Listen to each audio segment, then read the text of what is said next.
Apple aims to purchase chips from a blacklisted firm. Apple is seeking approval from the federal government to purchase memory chips from Changshin Microtechnologies, a Chinese company blacklisted in the US for its alleged military connections, the Financial Times reports, citing anonymous sources. The iPhone maker is lobbying various government officials to secure the necessary permissions as it seeks to manage increasing chip costs amid ongoing supply chain issues. So I thought that was interesting. That was really interesting because what's happening is Apple is a company who is publicly facing, a company who presents itself as this socially conscious, progressive, down the middle company that doesn't make political enemies and that's just serving the people, all that, right? Environmental, all that stuff. They're putting aside their quote unquote values because it shows that AI has become economically so important that companies like Apple that are built on trust are totally changing their rules. That's wild. That is a wild, wild take. I think the bigger question isn't whether Apple or Samsung or Meta, well, Meta doesn't count because we don't trust Meta anyway, but it's not that whether Apple they're changing their tune, right? I think the real question that we all need to be asking ourselves with these rising prices, because you all know everything went up in Apple. Everything's gone up everywhere, but especially with Apple, not by an insignificant number, like significantly. All their products skyrocketed in price last week. We need to be asking whether we needed these products in the first place.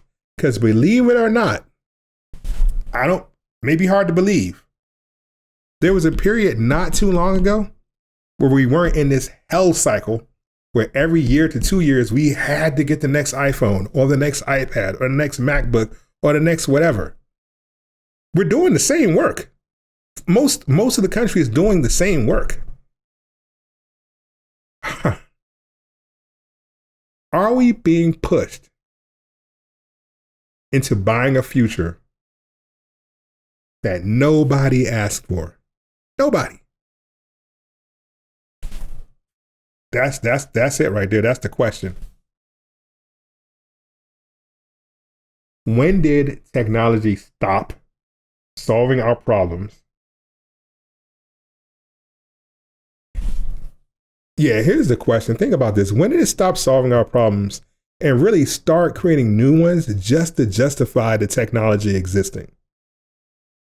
Like, is the world going to die without AI? Like and again, I flip-flop. You guys know I'm a proponent of progress and I'm a futurist, but I don't turn away from the fact that, AI is in many ways damaging. It is a powerful tool that can be used, but how it is being used and at the speed with which it's being advanced is problematic and incredibly disruptive, for sure.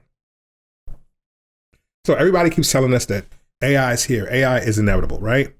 But nobody's asking the real question, who's paying for that? Who's paying for that inevitability, right? So RAM is starting to get more expensive. I got some notes. Yeah, RAM is getting more expensive. These devices cost a lot more.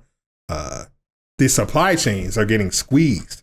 Like, this is a problem. Like, for real, don't delude yourselves. If you think that this is going to change anytime soon, one of the reasons that Apple has become so ridiculously rich is not because their products are better. They are. I'm an Apple guy. It's not because they're that much better, though. It's because Tim Cook was a master at basically commanding the supply chain. He negotiated deals, created restrictions, basically created deals where Apple would get access to RAM and the cost first. The best production companies, the best prices on RAM, the best prices on components. And they were able to basically do these deals at scale and make the products that we know and love today. That's what Apple's leverage was. It wasn't just that their products were good. It's just they were masters at getting them made at the best margins.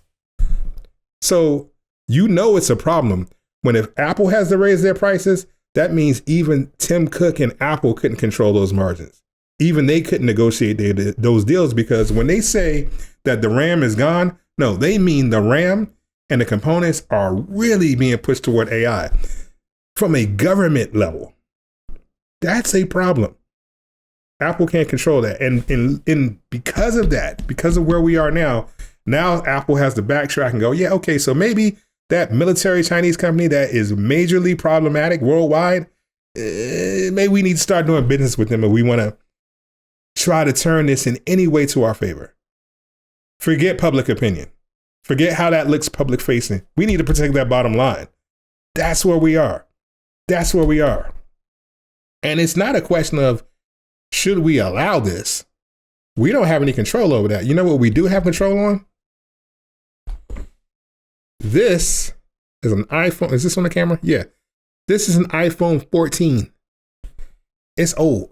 The only reason I have a 14 and not my 12 is because the battery died on my 12, and it was just cheaper to get the 14 through whatever deal I had with the cell phone company at the time.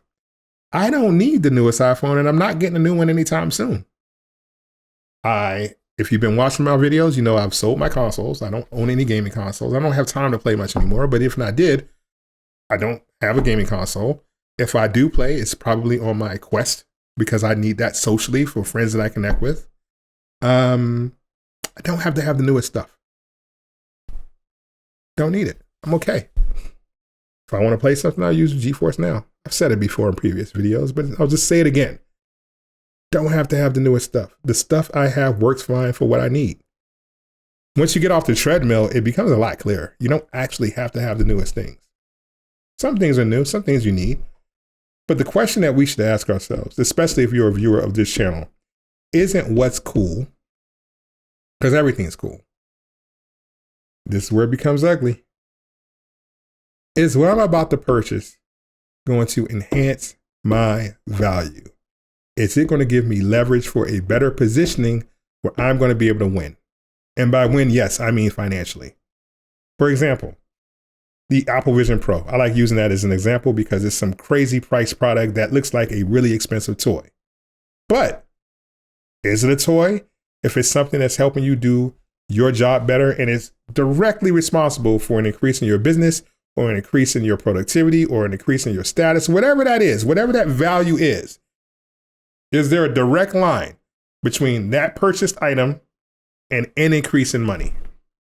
If so, then that price tag is worth it. If not, then now you have to justify its existence. If you apply that same logic to everything that you buy, and because this is Show Futuristic, Ask Shola Future Shock, we're talking specifically with the lens of tech and AI. If your embrace, acceptance, monetary spend of that product or item does not directly increase your quality of life, and I don't mean your entertainment, I mean your financial quality of life, because we're in a future that you're being moved out, you're being pivoted out anyway. Real talk, AI is doing that. They're making jobs that you used to do redundant, and so they're removing the redundancies. That's us, the people, the label, the people power. So is what you're buying worth it to help you be positioned to win? If not, then maybe the answer is to leave it alone. If not, maybe that means don't upgrade your iPhone. I'm not trying to preach at you. I'm just telling you, Apple's making decisions now so they can affect their bottom line, whether it looks bad or not. The question that we as consumers, as creatives, as workers, as humans on this planet, what decisions are you making to affect your bottom line?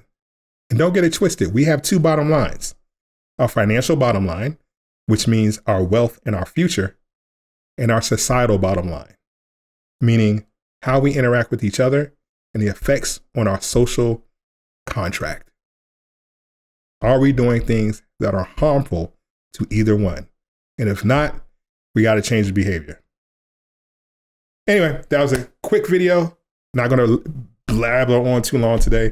Just thought that was interesting. Apple, these companies aren't what you think they are, no matter how they publicly present. So why support them in the way that they're controlling us to make, and I don't want to sound conspiratorial, but why continue to throw your dollars at these companies that are making the moves to protect themselves in the future that they're creating, an AI future that they are pushing, not us? Protect yourself. And in the next video, send me some comments. Thank you for supporting my last video about consoles being too expensive. Tell me what you'd like me to talk about in future videos. I'll see you soon. Send me some news stories. Peace.